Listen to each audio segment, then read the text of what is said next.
ఒకప్పుడు ఒక చిన్న గ్రామంలో ముగ్గురు స్నేహితులు ఉండేవారు. రాము, సీతారాం, కృష్ణమూర్తి. వాళ్ళు చదువులో చాలా తెలివైనవారు. కానీ సాధారణ బుద్ధి మాత్రం లేదు. మనం ఇంత చదువుకున్నాం కానీ ఎవరూ మన ప్రతిభని గుర్తించడం లేదు. అవును, మనం ఏదైనా గొప్ప పని చేయాలి. అప్పుడే అందరికీ అర్థమవుతుంది మన తెలివి. అయితే మనం అడవిలోకి వెళ్ళి ఏదో ఒక అద్భుతం చేసి చూపిద్దాం. ముగ్గురు ఉత్సాహంగా అడవిలోకి వెళ్లారు.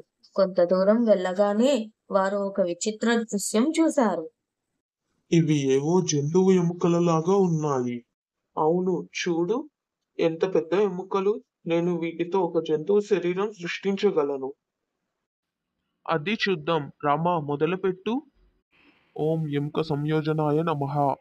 ఎముకలు కదలడం మొదలవుతాయి. క్రమంగా ఒక సింహం ఆకారం ఏర్పడుతుంది. అద్భుతం. ఇప్పుడు నా వంతు. ఓం మాంస రక్త ప్రాణ వాయు సమృద్ధి దేహి. ఆ ఎముకలకి మాంసం, చర్మం, కళ్ళు, వెంట్రుకలు వస్తాయి.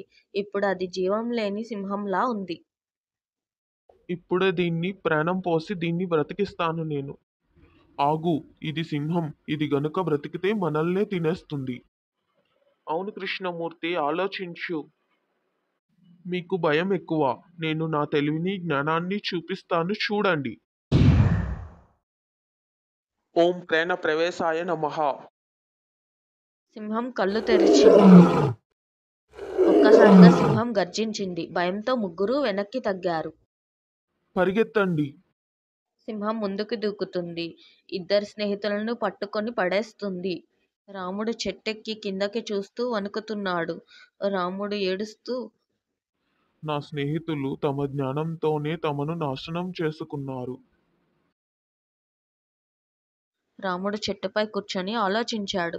పుస్తకాల జ్ఞానం మాత్రమే సరిపోదు. సాధారణ బుద్ధి కూడా అవసరం. రాముడు గ్రామానికి తిరిగి వెళ్ళి తన స్నేహితుల కథను అందరికీ చెప్పాడు.